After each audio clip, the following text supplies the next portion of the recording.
الشیطان الرجیم بسم اللہ الرحمن الرحیم الحمد للہ رب العالمین الرحمن الرحیم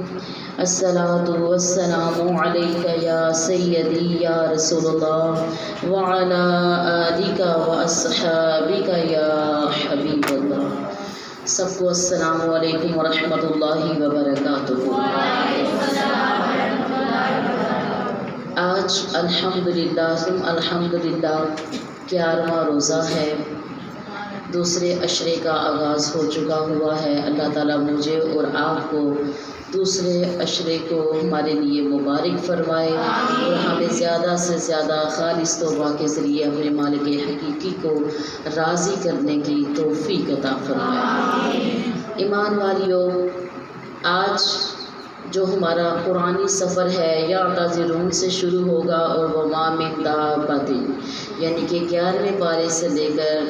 12ویں پارے کے تقریباً آخر تک ہمارا آج کا قرآنی سفر جائے گا۔ اور آج کے قرآنی سبق میں 2 اسباق ہیں، یعنی کہ 2 سورہ ہیں، اور پہلی سورہ سورہ یونس اور دوسری سورہ ہود۔ تو چلتے ہیں، جو ہماری بہنیں اور بیٹیاں اس قرآنی سفر میں ہمارے ساتھ ہیں وہ اپنی کاپی پینسل اپنے ہاتھوں میں رکھیں اور ہمارے ساتھ چلیں کہ آج جب آپ سورہ یونس کی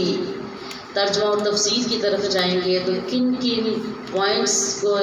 آپ ملیں گے، اس کا جائزہ اور تفسیر کی طرف چلیں گے ہم۔ ایمان والیوں، سورہ یونس جب آپ آج اس کا مطالعہ کریں گی تو آپ کو جن چیزوں کا اس میں سامنا کرنا پڑے گا اس کے مضامین ہیں کہ سورہ یونس میں سابقہ جو انبیاء کرام علیہ السلام ہیں ان کی قوموں پر جو انعامات اور عذاب کے حوالے سے آپ کو ذکر ملے گا، اور کفار مکہ اور مشرکین کو جو دلائل دیے گئے ہیں اس کے حوالے سے ذکر ملے گا، اولیاء اللہ کی شان کا ذکر ملے گا، اور 4 شبہات کا ازالہ کیا گیا ہے سورہ یونس میں۔ آپ وہ دیکھیں گے کہ وہ 4 شبہات کون سے ہیں۔ اس کے بعد میں مزید ہماری جو بہنیں اس کا مطالعہ کرنا چاہتی ہیں انہیں ظاہر ہے قرآن پاک کو کھولنا ہے، اس کے ترجمہ اور تفسیر کی طرف چلنا ہے۔ تو ہم چلتے ہیں اس کے تعارف کی طرف۔ سب سے پہلے کہ حضرت یہ سورہ یونس کا جو تعارف ہے وہ کیا ہے۔ اس سورت کو حضرت یونس علیہ السلام کے نام سے پکارا جاتا ہے کیونکہ اس کے ایک رکوع میں آپ کی قوم کی نجات کا ذکر کیا گیا ہے۔ سورہ یونس 11 رکوعات پر مشتمل ہے اور اس کی آیات کی تعداد 109 ہے، اور اس کے کلمات و حروف کی تعداد 1832 ہے۔ اس کے کلمات کی تعداد 1832 ہے اور اس کے حروف کی تعداد 9099 ہے۔ ایمان والیوں، پہلی بات جو میں نے پوائنٹس میں بھی بتائی کہ آپ جب مطالعہ کریں گی سورہ یونس کا تو، اور یہ جو سورت ہے سورہ یونس ایک نبی کے نام پر ہے، اور آج بڑا پیارا سا اتفاق ہے کہ ہماری جو اگلی بھی سورہ ہے سورہ ہود، یہ دونوں سورہ جو ہیں نبی کے نام پر ہیں، انبیاء کرام کے نام پر ہیں۔ تو ایمان والیوں، اس میں سابقہ چونکہ ہم انبیاء کرام کا ذکر پڑھتے آ رہی ہیں، سنتی آ رہی ہیں، تو اس لیے ہم اس کی مزید تفصیل میں نہیں جائیں گے، اور ان کی جو اقوام پر اللہ تعالیٰ نے انعامات کیے لیکن انہوں نے اپنی سرکشی نافرمانی نہ چھوڑی، اور اس کے سبب اللہ تعالیٰ نے ان کو اپنے عذاب عطا کیا، اس کے حوالے سے آپ دیکھیں گے۔ اور مزید آپ اس میں 4 جو شبہات ہیں وہ دیکھیں گے کہ وہ 4 جو شبہات ہیں وہ کیا ہیں۔ ایمان والیوں، وہ 4 شبہات، سب سے پہلا جو ان کا ایک شبہ تھا جس کے بارے میں سورہ یونس نے بڑے اچھے طریقے سے کفار مکہ اور مشرکین کو جواب دیے ہیں، دلائل دیے ہیں، ان میں پہلا شبہ شرک، کیونکہ وہ شرک میں مبتلا تھے۔ تو سورہ یونس نے اپنی بڑے خوبصورت انداز میں اللہ تعالیٰ نے اس میں اپنی ربوبیت کا، اپنے رب ہونے کا اور تمام چیزوں پر اختیار رکھنے کا اور یکتا واحد ہونے کے دلائل دیے ہیں۔ دوسری چیز جو اس میں شبے کی صورت میں تھی کہ نبی صلی اللہ تعالیٰ علیہ وسلم کے رسول ہونے پر جو انہیں اعتراض تھا کہ یہ ایک بندہ کیسے رسول ہو سکتا ہے، کیسے ان کے اوپر، تو اللہ تعالیٰ نے سورہ یونس میں بڑے اچھے انداز میں ان کا یہ شبہ بھی دور فرمایا ہے کہ تمہیں کیوں حیرت ہوتی ہے، یہ مفہوماً بات جو میں آپ بتا رہی ہوں کہ کفار مکہ مشرکین کہ تمہیں کیوں حیرت ہے کہ ایک بشر کو منصب رسالت پر کیوں فائز کیا گیا، کیا تمہاری خواہش یہ ہے کہ تمہیں راہ راست دکھانے کے لیے، تمہیں پیغام حق سنانے کے لیے کوئی جن یا کوئی فرشتہ بھیجا جاتا جس کو نہ تم دیکھ سکتے، جس کی نہ تم گفتگو سمجھ سکتے، اور اگر وہ تمہیں اپنا آپ دکھاتے تو تم اس کی حیت اور جلال سے اپنا ہوش و حواس کھو بیٹھتے اور لینے کے دینے پڑ جاتے۔ تو سو میں نے تمہیں میں سے میں نے ایک برگزیدہ اپنا نبی بندہ، محبوب بندہ جس کو میں نے منصب دیا ہے نبوت کا، وہ عطا کیا تاکہ تم اس کی بات کو سمجھنے میں آسانی محسوس کرو۔ لیکن وہی بدبختی، بہرحال اللہ تعالیٰ نے یہ جو 4 شبہات ہیں بڑے اچھے طریقے سے قرآن سورہ یونس میں دیا ہے۔ تیسرا شبہ ان کو قرآن پاک کے کلام الہی ہونے کا جو اعتراض تھا، وہ کہتے تھے یہ کلام الہی نہیں ہے، کسی انسان نے خود اس کو لکھا ہے، بنایا ہے، تو یہ ایک اللہ کا کلام نہیں ہے۔ تو سورہ یونس میں بڑے اچھے طریقے سے بتایا گیا کہ یہ اس کے آغاز سے ہی اللہ تعالیٰ نے اپنی اس کتاب کی جو حقانیت ہے اس کو آغاز سے بتا دیا کہ یہ میری کتاب ہے اور اس کے احکامات میرے بھیجے ہوئے ہیں۔ چوتھا شبہ جس پر وہ اعتراض کرتے تھے وہ یہ تھے کہ دوبارہ جی اٹھنے کا، یعنی کہ مرنے کے بعد جو دوبارہ جی اٹھنے کا ان کا عقیدہ تھا، وہ کہتے ہیں یہ کیسے ہو سکتا ہے، ہم پہلے بھی بہت ڈیٹیل میں اس سے بات کر چکے ہیں۔ تو سورہ یونس میں اس کے بارے میں بھی بڑے واضح انداز میں کہا ہے کہ میں تو وہ رب ہوں جو تمہیں موت سے ہی، تم مردہ تھے تو میں نے تمہیں پیدا کیا، تو میرے لیے کیسے مشکل ہے، کیسے ناممکن ہے کہ میں جب تم مر جاؤ تو میں پھر تمہیں زندہ نہ کر سکوں۔ میں تو قادر مطلق ہوں، میں تو وسیع علم رکھنے والا ہوں۔ تو یہ 4 جو شبہات ہیں آپ کو اس میں دیکھیں گے کہ اللہ سبحانہ و تعالیٰ سورہ یونس میں بڑے آسان اور بڑے خوبصورت انداز میں کفار مکہ مشرکین کو ان کے اوپر دلائل دے رہے ہیں۔ اس کے بعد میں اولیاء کی شان، اولیاء کیا، ولی کی جمع اولیاء، اور ولی کون ہوتے ہیں، اللہ کے دوست، اللہ کے برگزیدہ بندے، اللہ کے وہ بندے جو متقی اور پرہیزگار ہوتے ہیں، وہ لوگ جو دنیا میں رہ رہے ہوتے ہیں لیکن دنیا کے واسطے نہیں، اللہ کے احکامات اور رسول اللہ صلی اللہ علیہ وسلم کی تعلیمات کے سائے تلے اپنی زندگیاں وہ سنوار رہے ہوتے ہیں۔ وہ لوگ جن پر اللہ تعالیٰ اپنے بڑے خاص انعامات فرماتا ہے۔ تو ایمان والیوں، ایسے لوگوں کے بارے میں اللہ سبحانہ و تعالیٰ نے سورہ یونس میں فرمایا ہے، بسم اللہ الرحمن الرحیم، الا ان اولیاء اللہ لا خوف علیہم ولا هم یحزنون۔ جان لو، سنو کہ بے شک اولیاء اللہ کو نہ کوئی خوف ہے اور نہ ہی وہ غمگین ہوں گے، کیونکہ زمانہ ایسے حق پہ چلنے والوں کو ستاتا ہے، ان کو حق پر چلنے کے لیے رکاوٹیں کھڑی کرتا ہے، لیکن یاد رکھو جب نصرت الہی ساتھ ہوتی ہے تو منزلیں آسان ہو جاتی ہیں، اور اس کے لیے اپنے نفس کے اوپر اختیار اور اپنا نفس مارنا پڑتا ہے۔ تو ایمان والیوں، جو اللہ کی رضا کی خاطر اپنے نفس کو مار لیتے ہیں، یقیناً وہی اللہ کے محبوب بندے بن جاتے ہیں۔ یہ تھا ہمارا آج کا سورہ کے حوالے سے، اور اس کے ایک رکوع میں نا حضرت یونس علیہ السلام کی قوم کا نجات بھی آپ کو ملے گا۔ جب آپ مطالعہ کریں گی تو انشاءاللہ تعالیٰ آپ اس سے بھی بہرہ ہوں گی۔ اور جب یہ تمام جو شبہات تھے اللہ تعالیٰ نے ان کا جب حکم دیا، ان کو بتایا کہ کس طریقے سے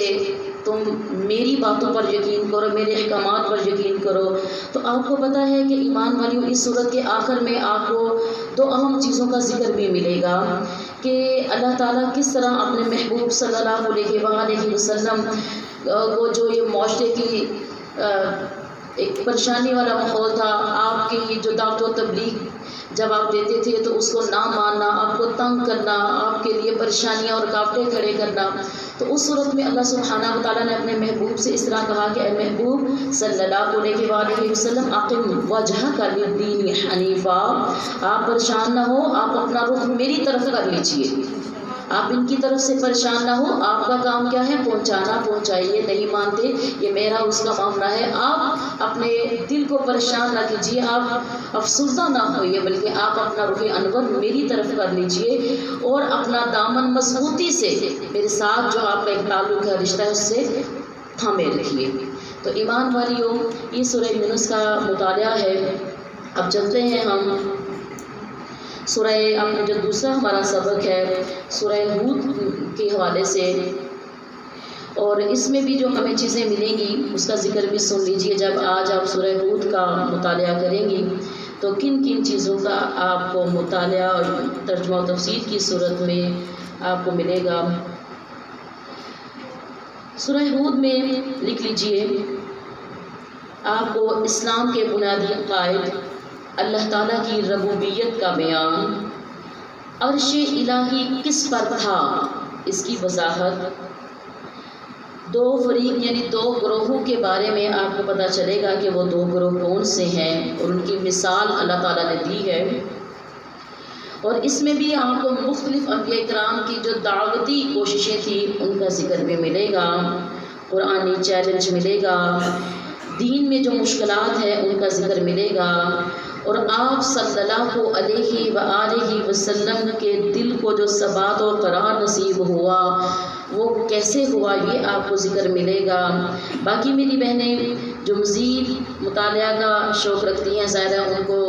قرآن پاک کھولنا ہے، اس کو خود پڑھنا ہے، سمجھنا ہے، تو تبھی سمجھ آئے گی کہ قرآن کے یہ پوائنٹس کس کس چیز کی طرف وضاحت فرما رہے ہیں۔ ایمان والیوں، سب سے پہلے سورہ ہود کا تعارف میں آپ کے سامنے پیش کر دوں کہ اس صورت میں حضرت ہود علیہ السلام کا تذکرہ ہے اور اسی مناسبت سے آپ کے نام سے اسے موسوم کیا گیا ہے۔ سورہ ہود 10 رکوعات پر مشتمل ہے، 123 اس کی آیتیں ہیں، 1600 اس کے کلمات ہیں اور 9567 اس کے حروف ہیں۔ ایمان والیوں، آپ جب سورہ یونس کا بھی مطالعہ کریں گی تو اس میں جیسے ایک شبہ کا میں نے ذکر کیا کہ قرآن کے کلام الہی ہونے میں ان کا شبہ تھا، تو وہاں پر بھی انہیں یہ چیلنج دیا گیا کہ تم اس کے مانند ایک صورت، کتنی؟ ایک صورت اس کے مقابلے میں لے کے آؤ، لیکن وہ اس میں ناکام تھے۔ سورہ ہود میں آپ یہ دیکھیں گے کہ یہاں پر انہیں 10 صورتوں کا چیلنج دیا گیا ہے کہ اگر تم کہتے ہو کہ یہ کلام الہی نہیں، یہ کسی انسان کا بنایا ہوا یا لکھا ہوا یا پڑھا ہوا یہ کتاب ہے، تو پھر تم اپنی بات میں صداقت لے کر آؤ، تو تم بھی دلائل لے کر آؤ کہ 10 سورہ، اس میں آپ سورہ ہود میں پڑھیں گے بھی کہ 10 صورتیں لے کر آؤ، یقیناً وہ اس میں بھی ناکام ہوگے۔ تو آج تک کوئی بھی اس چیلنج کو پورا نہ کر سکا ہے اور نہ قیامت تک کر سکے گا۔ ایمان والیوں، عرش الہی کس پر ہے اس کے بارے میں سورہ ہود ہمیں یہ بتاتی ہے، بسم اللہ الرحمن الرحیم، اور وہی خدا ہے جس نے پیدا فرمایا آسمانوں اور زمین کو 6 دنوں میں، اور اس سے پہلے اس کا عرش پانی پر تھا۔ اس کا عرش کس پر تھا؟ پانی پر تھا۔ زمین اور آسمان پیدا کیے تاکہ آزمائے تمہیں کہ تم میں سے کون اچھا عمل کے لحاظ سے ہے۔ کس کے لحاظ سے ہے؟ عمل کے لحاظ سے ہے۔ تو عرش الہی کس پر تھا؟ پہلے پانی پر تھا، یہ بھی ہمیں سورہ ہود نے بتا دیا۔ اس کے بعد میں 2 فریق کا بیان ہوا ہے، وہ 2 فریق کون سے ہیں؟ آئے سورہ ہود میں ہم دیکھتے ہیں کہ وہ 2 فریق کیا کون سے ہیں۔ بسم اللہ الرحمن الرحیم، اور اللہ تعالیٰ ہر چیز کا نگہبان ہے۔ کیا کفار کہتے ہیں کہ میں نے یہ قرآن خود گھڑ لیا ہے؟ آپ فرمائیے اگر ایسا ہے تو تم بھی لے آؤ 10 صورتیں۔ اچھا یہ صورتوں کے حوالے سے تھا ہمارا، یہ 2 فریقین، یہ صورتوں کے حوالے سے تھا کہ جو کفار اعتراض کرتے تھے تو سورہ یونس میں اللہ تعالیٰ نے انہیں کہا کہ کتنی صورتیں تم لے آؤ؟ 10 صورتیں لے کے آؤ۔ اب ہم ذکر ہو رہا تھا 2 فریقین کا، تو چلتے ہیں اس کی طرف کہ ہمیں وہ 2 فریق کون سے ہیں۔ ان دونوں فریقوں کی مثال ایسی ہے جیسے ایک اندھا اور ایک بہرا ہو اور دوسرا دیکھنے والا اور سننے والا ہو، یکساں ہے ان دونوں کا حال، کیا تم اس مثال میں غور و فکر نہیں کرتے؟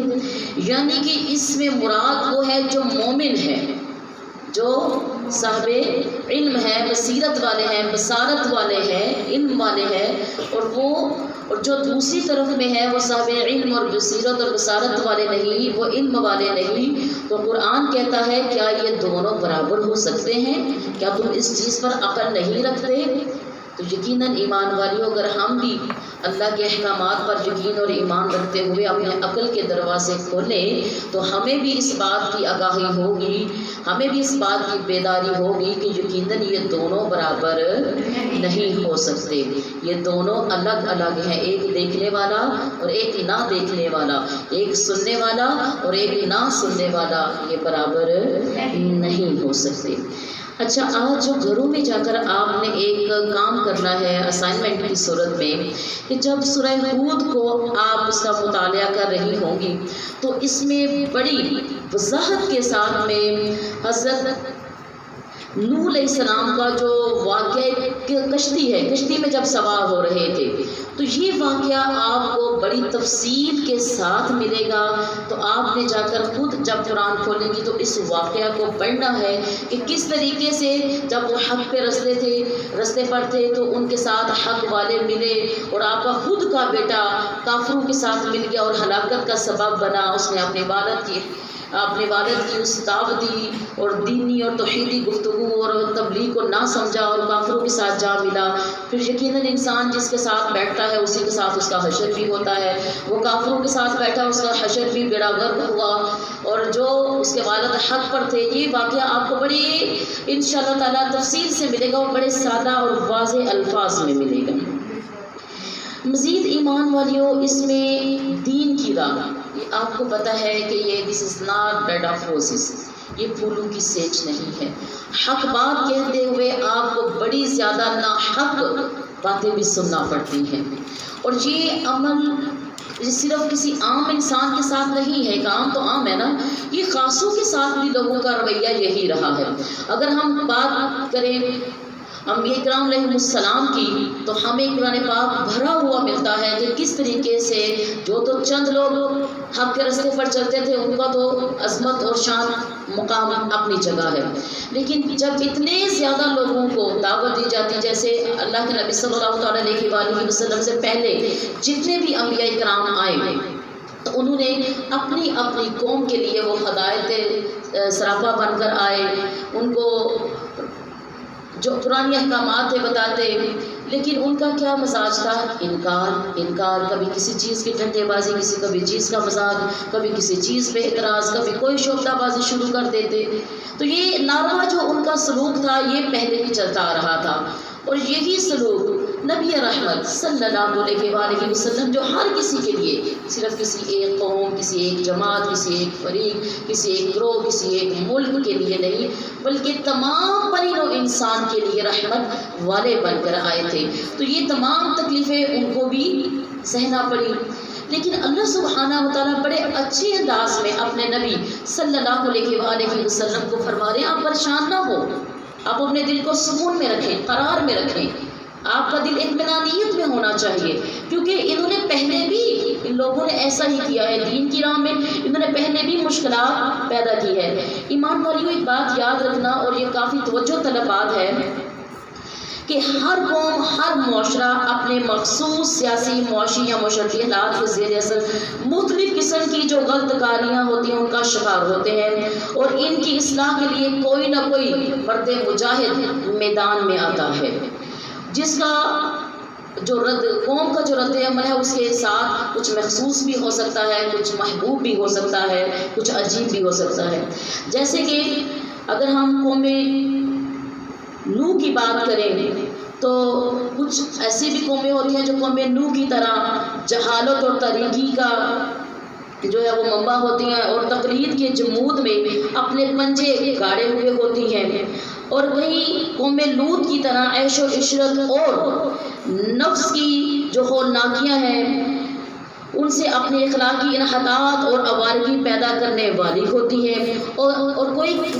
قومیں ایسی بھی ہوتی ہیں جو قوم شعیب کی مانند تجارت کی ہم آہنگی نے کاروباری بددیانتی کا بازار جنہوں نے گرم کر رکھا ہوتا ہے، اور کوئی قومیں ایسی بھی ہوتی ہیں جو قومیں سمود کی طرح صنعت و عرفت میں ترقی کے باعث ذہنی بگاڑ کا شکار ہو چکی ہوئی ہوتی ہیں۔ مراد یہ، اور کئی قومیں ایسی بھی ہوتی ہیں جو فرعون کی پیروی کر کے اس کی اتباع کر کے اپنی آزادی فکر و عمل کی جو صلاحیتیں ہیں وہ سلب کرا لیتی ہیں یا ان کی ہو جاتی ہیں۔ تو ان تمام چیزوں کے لیے کوئی نہ کوئی تو مرد مجاہد میدان میں آتا ہے، جس کو ان کو روکنے کے لیے، ان کو سمجھانے کے لیے پریشانیاں، مشکلات، مصیبتیں، بڑی صعوبتیں، بڑے غم جو ہیں وہ برداشت کرنا پڑتے ہیں۔ تو اسی طریقے سے رسول اللہ صلی اللہ علیہ وسلم کو بھی جب یہ تمام مشکلات، پریشانیاں سامنا کرنا پڑی تو اللہ تعالیٰ نے اپنے پیارے سابقہ جو انبیاء کرام تھے ان کی مثالیں دے کر کہا، اے محبوب آپ پریشان نہ ہوں، نثبت بہ فؤادک، آپ اپنے دل کو ثبات و قرار کی طرف رکھیے، آپ اپنے دل کو ٹھنڈا رکھیے، آپ کا کام پریشان ہونا نہیں ہے۔ سورہ ہود میں بھی جیسے سورہ یونس میں اللہ تعالیٰ نے اپنے محبوب کو تسلی دی، اسی طریقے سے اللہ تعالیٰ نے سورہ ہود میں بھی اپنے محبوب کو تسلی دی، آپ پریشان نہ ہوئیے۔ جو انہوں نے حق ماننا ہوگا، جن کی نیتیں اچھی ہوں گی، جو اپنے آپ کو بدلنے کا، اپنے آپ کو تبدیلی کا رکھیں گے مزاج رویہ، تو وہ یقیناً فلاح پا جائیں گے، ہم ان کو ہدایت دیں گے، ان کے دل پھیریں گے۔ تو جنہوں نے تباہی جن کے مقدر میں ہے، ان کی سخت دل کے سبب میں، ان کے سخت رویے کے سبب میں، تو یقیناً ہم ان کو ہلاک کر جائیں گے، آپ پریشان نہ ہوئیے۔ سورہ ہود ایمان والیوں ہمیں ان کافی چیزوں کی طرف بتاتی ہے، اور آج جب آپ ان دونوں سورہ کا، ان دونوں اسباق کا مطالعہ کریں گی تو انشاءاللہ تعالیٰ آپ کو پتہ چلے گا کہ دین راہ پہ چلنا کتنا مشکل ہوتا ہے، اپنے نفس کو مارنا کتنا مشکل ہوتا ہے۔ اور میں اتنی ہی بات کہوں گی آخر میں کہ دنیا کے تمام کام آپ اپنی مرضی سے کر سکتے ہیں، مگر دین کا کام آپ اپنی مرضی سے نہیں کر سکتے۔ اس کا کام وہی کر سکتا ہے جس کو رب کائنات چن لے۔ اب وہ کس کو چنتا ہے یہ اس کا معاملہ ہے۔ تو ایمان والیوں ہمیں شکر ادا کرنا چاہیے کہ اللہ تعالیٰ نے ہمیں مسلمان پیدا فرمایا اور ہمیں اپنے نبی صلی اللہ علیہ وآلہ وسلم کی امت پیدا کیا، اور اس سے بھی بڑا امت میں وہ جو ان کے سنتوں کے عاشق، ان کی غلامی کے ہر وقت جو ہے غلامی کے لیے تیار رہتے ہیں اور سدا ان کی نوکری پر فخر کرنے والے ہیں۔ اللہ تعالیٰ ہمیں جو ان کھوٹے سکھوں پر اپنے محبوب کی نوکری کا کرم کیا ہے، اللہ ہماری اس نوکری پر ہمیں استقامت عطا فرمائے، تا قیامت عطا فرمائے، اور اسی نوکری میں جو اللہ سبحانہ و تعالیٰ نے ہمارے بانی مومنٹ میرے بابا جان کی جو شہادت ہوئی، اللہ تعالیٰ اس کو قبول فرمائے، اور آپ کے درجات اللہ تعالیٰ اپنے شان رحیمی کریمی کے صدقے بلند بلند بلند ان کو درجہ عطا فرمائے۔ مزید مطالعہ کا شوق رکھنے والی میری بہنیں، خدا را قرآن پاک کھولو